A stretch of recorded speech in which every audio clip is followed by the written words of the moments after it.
2월 16일 법률방송 로투데이 시작하겠습니다. 세무사법 개정안 이슈를 두고 변호사단체와 세무사단체가 정면 충돌 양상을 보이고 있습니다. 이런 가운데 관할 상임위인 국회 기획재정위원회는 내일 오전 10시 조세소위 제1차 회의를 열고 본격적인 법안 논의에 착수합니다. 변호사단체와 세무사단체 두 단체가 릴레이 1인 시위를 벌이고 있는 국회 정문 앞 현장을 장한지 기자가 다녀왔습니다. 위헌법 세무사법 개정안 철폐하라! 철폐하라! 철폐하라! 오늘 오전 서울 여의도 국회 정문 앞 강한 바람과 함께 눈보라가 휘날리는 가운데 위헌 악법 세무사법 개정안 철폐하라는 피켓을 든 변호사들이 릴레이 1인 시위를 벌이고 있습니다. 양경석 의원은 각성하라! 각성하라! 각성하라! 변호사들이 문제 삼고 있는 법안은 지난해 7월 더불어민주당 양경숙 의원이 대표 발의한 세무사법 개정안입니다. 해당 법안은 특정 기간 자동으로 세무사 자격을 취득한 변호사들은 이른바 기장대리라고 불리는 회계장부 작성과 성실신고 확인 업무는 할 수 없도록 제한하는 내용을 골자로 하고 있습니다. 이에 대해 변호사들은 세무사 자격증이 있어도 사실상 세무대리 업무를 하지 말라는 것과 다를 게 없다고 성토합니다. 이거는 뭐냐면 의사가 환자를 진찰은 하지 말고 수술만 해라는 거와 똑같습니다. 진찰을 하지 않고 수술만 할 수 있습니까, 의사가? 당연히 모든 기장대리와 성실신고 업무는 변호사의 세무 업무에 포함돼야 됩니다. 앞서 지난 2018년 4월 헌법재판소는 지난 2004년에서 2017년 사이 세무사 자격을 자동 취득한 변호사들의 세무사 등록을 제한하는 세무사법 조항에 대해 헌법 불합치 결정을 내린 바 있습니다. 헌재는 이에 2019년 12월 31일까지 해당 조항을 개정하라고 주문했지만 변호사단체와 세무사단체가 정면 충돌하며 접점을 찾지 못하고 초유의 입법 공백 사태가 1년 넘게 지속되고 있는 겁니다. 헌재 결정 취지에 따라 세무사 자격이 있는 변호사들도 일체의 제한 없이 세무대리 업무를 수행할 수 있도록 해야 한다는 것이 변호사단체의 한결같은 입장입니다. 양경숙 의원 안과 같이 2018년 4월 26일 헌법재판소 결정의 취지를 몰각하는 위헌적 안이 최종 입법될 경우 세무사, 변호사 등 세무대리 전문 자격사 업계와 관련 학계는 또다시 극심한 혼란에 빠질 것이고 헌법재판소 결정 이전에 극단적 대립과 분쟁이 재현될 것이 명약관하다. 변호사단체의 1인 릴레이 시위가 이어지는 같은 시간 건너편에선 세무사들이 변호사의 욕심을 막아주세요라는 피켓을 들고 1인 시위를 벌이고 있습니다. 헌재의 결정 취지는 세무사 자격이 있는 변호사들의 세무사 등록을 제한하면 안 된다는 취지이지 모든 세무대리 업무를 무제한 허용하라는 것이 아니라는 게 세무사단체의 일관된 입장입니다. 현재 세무사들은 2년간 지금 국회 앞에서 1인 시위를 계속 지속하고 있습니다. 갑작스럽게 직업 선택의 자유를 들고 나오신다는 거는 굉장히 어분성설이고 세법에 대한 전문성은 회계학이 담보가 돼야 되는데 1961년 세무사법 제정 당시 변호사들에게 회계장부 작성 업무를 허용한 건 세무사 숫자가 절대적으로 부족해서였는데 60년이 흐른 지금도 똑같은 요구를 하는 것 자체가 어불성설이라는 겁니다. 아주 오래전에 세무사가 적기 때문에 여러 가지 자격을 줬던 이런 거는 맞지가 않다고 생각합니다. 고도의 업무의 전문성이 있기 때문에 변호사들이 그런 업역에 들어와서 침탈하는 문제 이런 것들은 저희들이 묵과할 수 없고요. 그런 부분들은 굉장히 좀 현재 국회엔 변호사들의 기장대리를 제한하는 것과 허가하는 것, 상반된 내용으로 여러 건의 세무사법 개정안이 발의되어 있습니다. 이런 가운데 소관 상임위인 국회 기재위는 내일 조세소위 1차 회의를 시작으로 본격적인 법안 논의에 착수합니다. 변호사와 세무사단체가 극한 대립을 벌이고 있는 가운데 입법 공백 사태를 해소해야 하는 국회 기재위가 어떤 결론을 내릴지 주목됩니다. 법률방송 장한지입니다. 네, 도전 정신으로 새로운 분야를 개척해 가고 있는 청년 법률가를 만나다 코너입니다. 오늘은 재산 분할이나 위자료, 벌금액 같은 소송 예측 서비스를 제공하는 얼마나와라는 프로그램을 개발한 변호사 얘기를 해보겠습니다. 대학원에선 공정거래법을 전공했는데 어쩌다 보니 형사 전문 변호사가 돼 있다는 법무법인 10월의 류인규 변호사를 만나 이런저런 얘기들을 들어봤습니다. 왕성민 기자입니다. 서울 강남구 도곡동 법무법인 10월의 류인규 변호사 사무실입니다. 화이트톤의 군더더기 없는 깔끔한 인테리어와 커다란 모니터가 제일 먼저 눈에 띕니다. 메인 화면에서 바로 시작하기 버튼을 눌러서 시작하기 버튼을 누르자 재산분할 위자료, 음주운전, 음란물 범죄 같은 창들이 모니터에 뜹니다. 일단은 임의의 숫자를 한번 입력해 보겠습니다. 음주운전을 클릭하고 혈중 알코올 농도와 주행거리, 음주운전 전과 여부 등 양형 인자와 관련된 요인들을 입력하자 벌금 600만 원이라는 수치가 나옵니다. 류인규 변호사가 개발한 소송 예측 서비스 제공 프로그램 얼마나와입니다. 얼마나와는 저희 법무법인 10월이 서비스하고 있는 소송 결과 예측 서비스인데요. 기본적으로 저희가 확보한 판례라든지 상담 사례, 언론 보도 자료 이런 정보들을 취합해서 고객이 간단하게 몇 가지 질문에 대해서 답변해 주시면 예상되는 소송 결과를 알려드리는 그런 서비스. 이런 식으로 이혼 소송 시 재산분할이나 위자료, 몰카 같은 음란물 범죄의 경우 벌금이나 징역이 얼마나 나오는지 등을 바로바로 얼마나와가 계산해 알려줍니다. 저희는 법무법인이 직접 서비스를 하는 것이기 때문에 변호사법 위반하고 관련된 이슈로부터 자유롭다는 차이가 있고요. 특히 홍보를 위한 어떤 수단으로서 형량 예측이나 소송 결과 예측을 제공해 드리는 것이 아니라 저희는 이 예측 자체가 서비스의 본질이기 때문에 사무실을 더 둘러보니 여느 변호사 사무실과 달리 법률 서적이 아닌 블록체인 혁명이나 퓨처, 칼리피오리나 같은 경영 경제 서적들이 자리를 잡고 있습니다. 수능 점수가 잘 나와 점수에 맞춰서 법대를 갔다는 류인규 변호사는 대학에 입학한 뒤에야 법학의 매력에 푹 빠졌다고 합니다. 창피하지만 그냥 점수 맞춰서 법대를 갔다 이렇게 말씀드려야 될 것 같아요. 근데 막상 법대에 가서 공부를 해보니까 재밌더라고요. 그래서 반대로 법대에 들어간 후부터는 법조인 말고 다른 꿈은 가져본 적이 없습니다. 자연스레 로스쿨에 진학했고 변호사 시험 1회에 합격한 뒤에도 박사과정에 진학해 공부를 이어갔습니다. 전공은 경제법, 그중에서도 공정거래법이었습니다. 순전히 재미있어서 전공을 선택한 그런 케이스입니다. 이게 이제 기업이 활동하는 어떤 최전선에서 발생하는 경쟁이라든지 기업들의 전략 이런 것들이 이제 주제가 되는 분야다 보니까 굉장히 역동적이고 계속해서 관심을 가지게 되는 그런 매력이 있었던 것 같습니다. 2년간의 공익법무관을 마칠 무렵 류인규 변호사는 진로를 검찰 같은 관이나 대형 로펌이 아닌 자유롭게 활동할 수 있는 개업 변호사로 일찌감치 정했습니다. 제가 공익법무관 2년차 때 법률구조공단 해남출장소에서 근무를 했는데요. 그때 결심을 했죠. 이게 내가 앞으로 활동해야 될 모습이구나. 직접 의뢰인 만나서 사건 상담을 하고 사건 방향을 결정하고 실제 소송 수행하는 모든 것. 그렇게 지난 2016년 법률사무소 10월에 합류해 2017년부터 10월 대표 변호사를 맡고 있는 류인규 변호사는 지난해 2월 얼마나와 서비스를 처음 선보였습니다.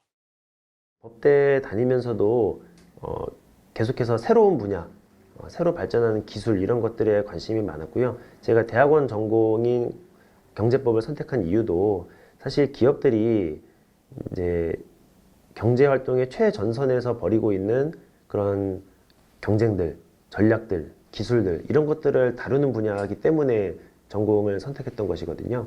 그러다 보니까 자연스럽게 이제 새로운 기술이라든지 처음엔 범람하는 정보의 홍수 속에 제대로 된 법률 정보를 제공하자는 취지가 컸습니다. 일단 얼마나와는 처음에는 음주운전 관련 결과 예상 서비스로 시작을 했는데요. 당시에 음주운전 관련해서 인터넷 검색을 하면 대부분 광고 위주로 내용들이 나오기 때문에 제대로 된 정보를 찾기 어려운 문제가 있었고요. 여기엔 날로 심화되는 경쟁에 혼탁해져 가고 있는 변호사 업계 환경도 영향을 미쳤습니다. 변호사를 만나서 상담을 한다 하더라도 사실 많은 변호사들이 사건 수임을 위해서 조금 과장된 상담을 하는 경우들도 있었거든요. 그래서 사실 음주운전이라는 분야가 그렇게 많이 복잡하고 어려운 분야가 아님에도 불구하고 반응은 나쁘지 않았습니다. 반응이 나쁘지 않아서 뭐 음란물이라든지 재산 분할 이런 쪽까지 지금 서비스를 확장한 상태고요. 앞으로는 전반적인 문제를 다룰 수 있도록 계속해서 발전시켜 나갈 생각을 가지고 류인규 변호사는 그러면서 얼마 나와는 형량 예측 서비스를 무료로 일종의 미끼 상품처럼 내건 뒤 변호사와 연계해주거나 사건을 수임하게 하는 것이 목적이 아닌 제대로 된 정보 제공 자체가 서비스 목적이라고 거듭 강조합니다. 다른 플랫폼에서 서비스하고 있는 것들은 마케팅을 위한 어떤 미끼 서비스의 일환으로 활용되고 있는 측면이 있는데 저희는 이 형량 예측, 재판 결과 예측이 그 자체로 이 서비스의 핵심이기 때문에 훨씬 더 진지하고 조심스럽게 접근하고 있다는 것을. 류인규 변호사는 그러면서 법률 플랫폼을 포함해 과열 영상까지 보이고 있는 변호사 광고 시장에 대한 우려를 나타냈습니다. 제 살 깎아먹기가 될 수 있다는 겁니다. 최근 몇 년 사이에 온라인을 통한 변호사 광고가 굉장히 많아졌잖아요. 근데 이 온라인 광고가 사실 조금 출혈적이고 조금 생산적이지 못한 방향으로 경쟁이 심화되고 있는 것 같아서 그런 부분에 있어서 많은 문제들이 발견되고 있는 것 같고요. 특히 이제 막 변호사 시장에 뛰어든 변호사들은 분위기를 바꿔 공정거래법 전공으로 대학원 박사과정까지 맞춰놓고 왜 언뜻 전공과는 무관해 보이는 형사 전문 변호사가 됐는지 물었습니다. 어쩌다 보니 하다 보니 형사사건이 꼬리에 꼬리를 물고 찾아왔고 그래서 또 어쩌다 보니 형사 전문 변호사가 돼 있더라는 유쾌하면서도 솔직한 답변이 돌아옵니다. 누가 이런 얘기를 했었어요. 변호사의 전문 분야는 자기가 정하는 게 아니라 남이 정해주는 것이다. 제가 뒤돌아보면 제가 딱 그 케이스였었던 것 같아요. 사실 개업하고 나서 초기에 이제 구치소에 있는 의뢰인들 통해서 입소문을 타게 되면서 형사사건들을 많이 수임하게 됐고 그 중에서 변시 1회, 이제 변호사 10년 차, 앞으로 하고 싶은 것을 묻는 것으로 인터뷰를 마무리했습니다.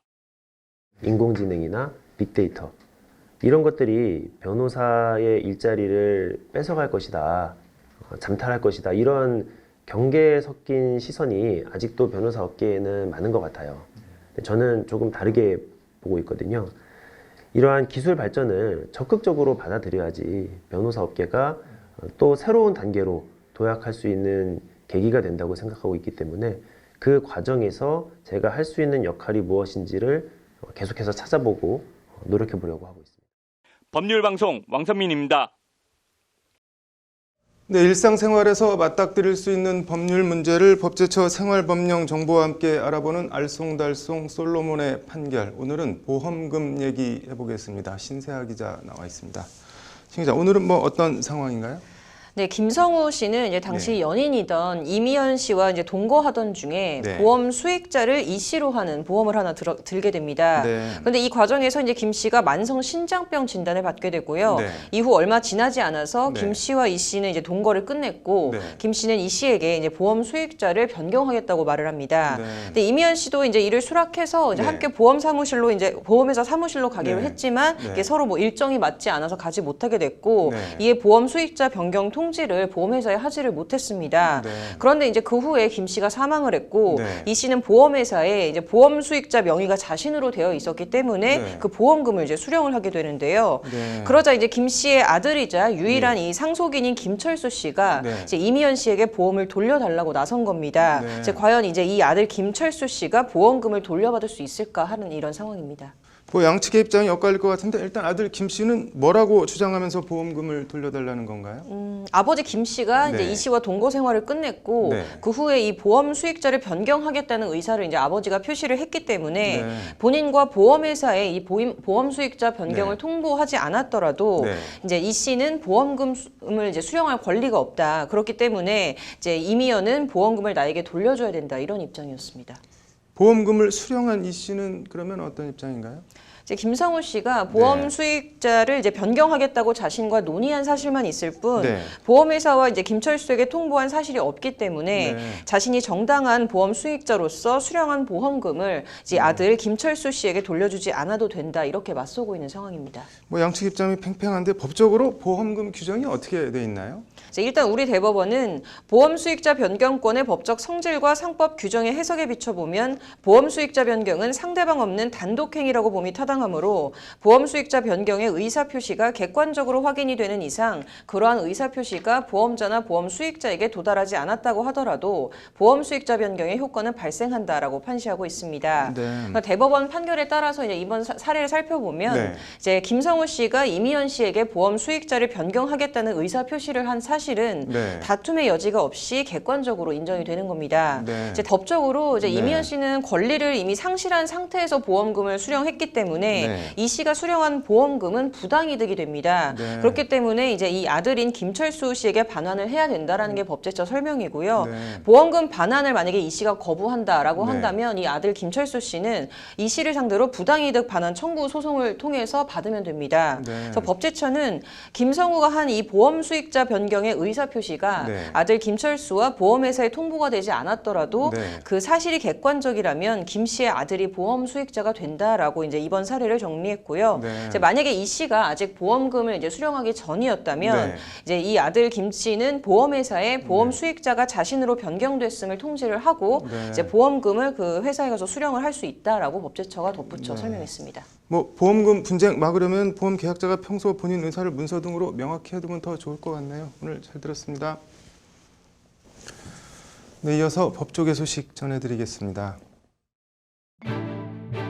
지난해 총선을 앞두고 재산 16억 5천여만 원을 누락해 신고한 혐의로 기소된 고 김대중 전 대통령의 삼남 김홍걸 무소속 의원이 1심에서 벌금 80만 원을 선고받아 당선 무효는 면했습니다. 지난 1979년 8월 동네 주민들과 술을 마시던 중 김일성 만세를 3차례 외쳤다는 이유로 체포돼 강공법 유죄를 선고받았던 A씨가 재심을 통해 42년 만에 무죄를 선고받았습니다. 혈중 알코올 농도 0.116% 만취 상태에서 운전을 하다 음식물 쓰레기 수거차를 들이받아 환경미화원을 숨지게 한 운전자가 1심에서 징역 3년 6개월을 선고받았습니다. 중학교 3학년 제자와 여러 차례 성관계를 맺은 39살 전 기간제 여교사에 대해 미성년자 성적 학대 혐의가 유죄로 인정돼 1심에서 징역 3년 실형이 선고됐습니다. 2월 16일 법률방송 로투데이 마치겠습니다. 시청해주셔서 감사합니다.